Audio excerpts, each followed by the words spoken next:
We are finally here, the final season of Telltale's The Walking Dead. It has been a rather tumultuous ride for those that have been through the first 3 seasons, plus the unrelated Michonne side story.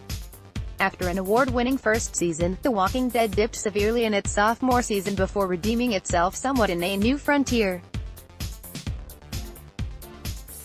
Thus far, it looks as though the final season is going to be a slow burn, hopefully with a satisfying conclusion.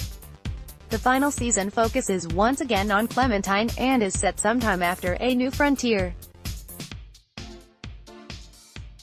Between this season and last, she has found AJ, the toddler whom Clementine cares for after the death of AJ's parents. After searching for some food, the two wind up in an accident, and are rescued by a bunch of children around Clementine's age and taken back to an abandoned school in order to be kept safe. Choices carry over from previous seasons, but since my previous save was made with an Australian copy, it seemingly isn't compatible with the North American version of the final season. I also couldn't recover my previous choices after logging into my Telltale account, though this could be due to having reviewed it before release. Thankfully, any choices that influence this game can be made again at the start of the first episode thanks to a narrative recap by Clementine. One must assume that the main protagonist of A New Frontier, Javier, makes no impact in this final season, as none of the narrative choices made during the introduction involve him whatsoever. Any choices related to that season pertain to Clementine only. This first episode runs in at around the 3-hour mark. This is somewhat longer than most Telltale episodes, but the negative here is that the longer running time isn't used to further the plot. There's a lot of filler, such as helping AJ make friends with every single person in the school before he will apologize for hitting the leader, as well as hunting for food, which drags out with only a minimal amount of important discussion. Compared to previous entries in the series, this season appears to be much more interactive. In many instances, I made use of varying strategies in order to take down and kill zombies.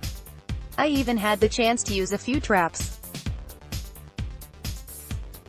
There were times where I needed to explore entire areas in search of items to use later on, which required solving a few easy puzzles to solve. I hope that this trend continues, as most Telltale series aside from Batman have started leaning more on the side of an interactive television show as opposed to an actual game with player agency. The world of The Walking Dead has featured a number of interesting characters, though unfortunately, at the beginning of the final season, the cast are introduced just as slowly as the narrative. Like every zombie apocalypse trope, every group Clementine has come across has your typical leader, some comic relief, a badass, and a quiet character with a secret past.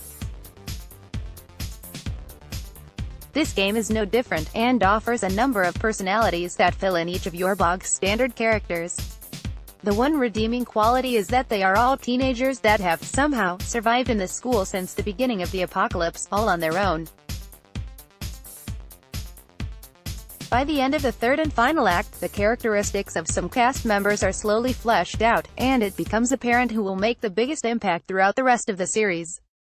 Children are absolutely capable of amazing things, so it is very refreshing to see how Clementine's dynamic changes when she is confronted with people of her own age, as opposed to the constant stream of adults in her life. While they still have the same responsibilities as their fully grown counterparts, seeing how they have accepted their responsibilities while at the same time arguing over petty stuff and trying to gross each other out, in a manner that is very characteristic of teenagers, is an interesting take on the Walking Dead universe. The graphical elements of this season really stand out.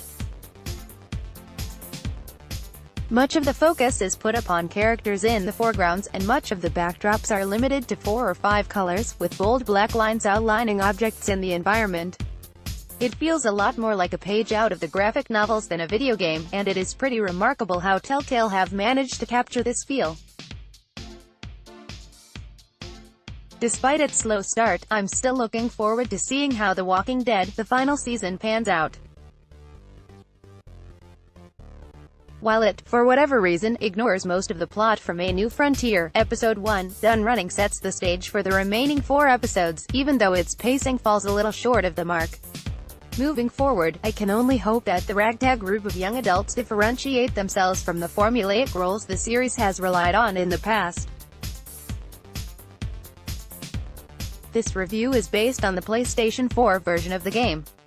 A copy was provided by Telltale Games.